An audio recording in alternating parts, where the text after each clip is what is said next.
हम सभी चाहते हैं कि हमारे स्कूल बढ़िया हों, उसमें पर्याप्त टीचर हों और बच्चों को अच्छी सुविधाएं मिलें।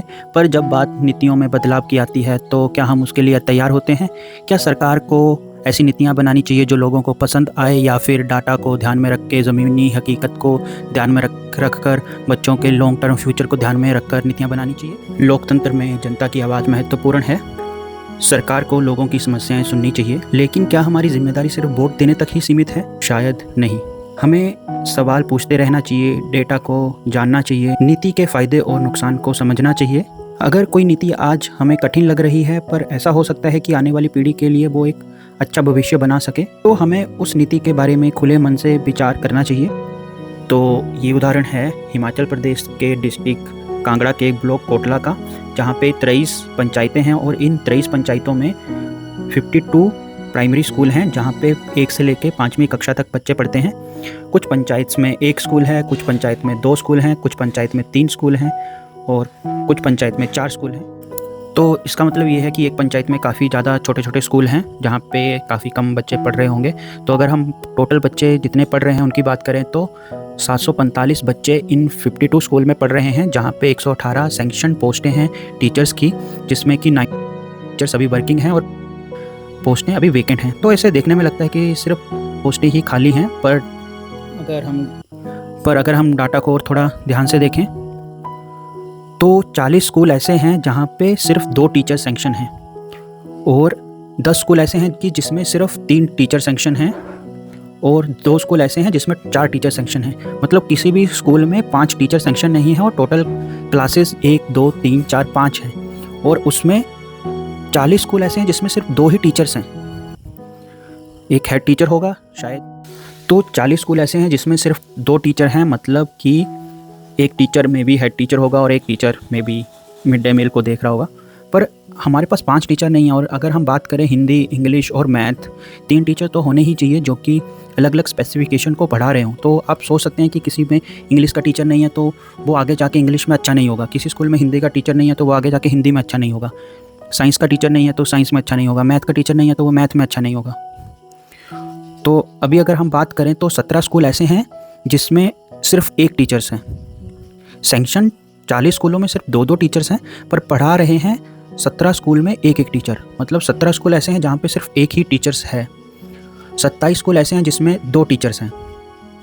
8 स्कूल ऐसे हैं जिसमें 3 टीचर्स हैं। तो किसी भी स्कूल में 4 टीचर नहीं है, किसी भी स्कूल में 5 टीचर नहीं है। मतलब हर टाइम कम से कम 17 स्कूल ऐसे हैं जिसमें 4 क्लासों में कोई टीचर्स नहीं होगा। वहाँ के बच्चे मस्ती कर रहे होंगे, पढ़ाई नहीं कर रहे होंगे। 27 स्कूल हैं जिसमें 2 टीचर हैं, मतलब एट ए टाइम 3 क्लासें खाली हैं। 8 स्कूल हैं जिसमें 3 टीचर हैं, मतलब एट ए टाइम 2 क्लासें खाली हैं। तो 52 स्कूल रन कर रहे हैं 2 टीचर्स के ऊपर।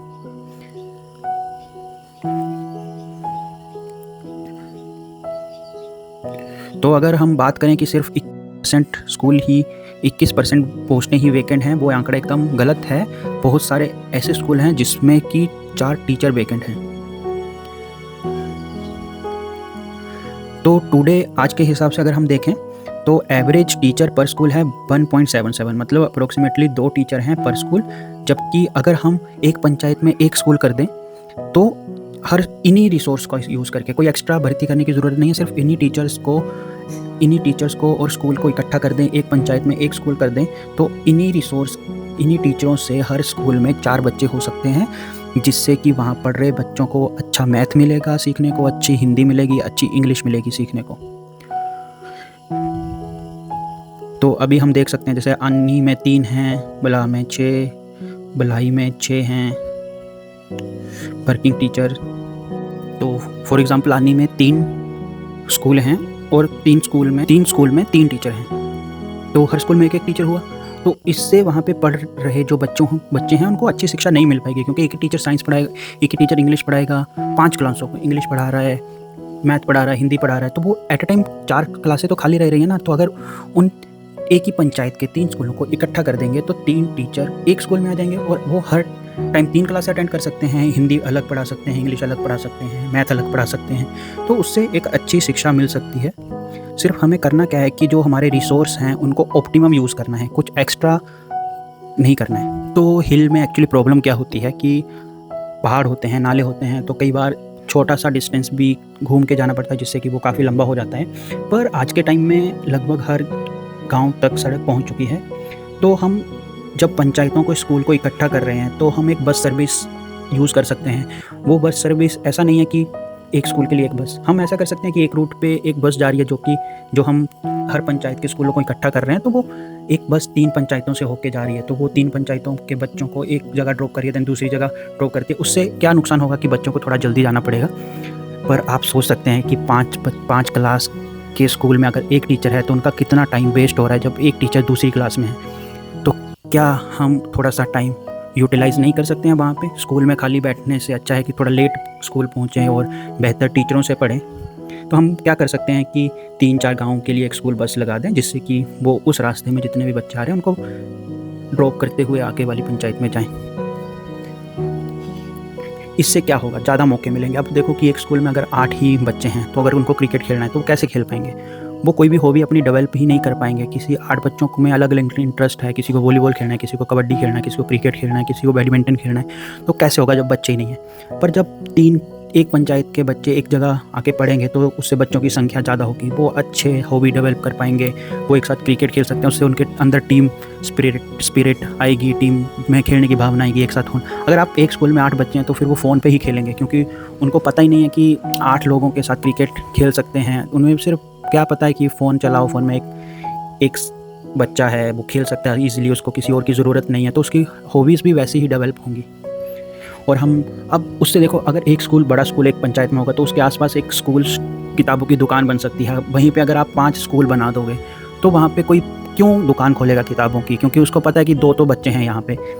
तो एक मार्केट बढ़ेगी, नाई की दुकान आएगी, किताबों की दुकान आएगी और दुकानें आएंगी। पर जब हम ऐसे फैला दोगे तो वहाँ पे सोशल डेवलपमेंट भी नहीं हो पाएगी। महान फिलोसोफर ने कहा था कि मेरी भाषाएं की सीमा ही मेरी दुनिया की सीमा है। तो अगर आप छोटे बच्चों को हिंदी नहीं सिखाएंगे, इंग्लिश नहीं सिखाएंगे, तो उनका कॉन्फिडेंस टूटेगा और उनकी दुनिया उतनी ही सीमित रह जाएगी जितनी कि उनकी भाषा, उनके नॉलेज की सीमा है। वो उन लोगों के साथ कंपटीशन नहीं कर पाएंगे जो एक बहुत अच्छे स्कूल में पढ़ रहे हैं। और आज की डेट में कंपटीशन वर्ल्ड वाइड हो गया है। एक ही पोस्ट के लिए हर बच्चा मैदान में उतरता है, चाहे वो छोटे स्कूल में पढ़ रहा हो, बड़े स्कूल में पढ़ रहा हो, सेम पेपर आता है, दोनों को सॉल्व करना पड़ता है। जो अच्छा उसमें स्कोर करेगा उसी को जॉब और करियर बनेगा। धन्यवाद।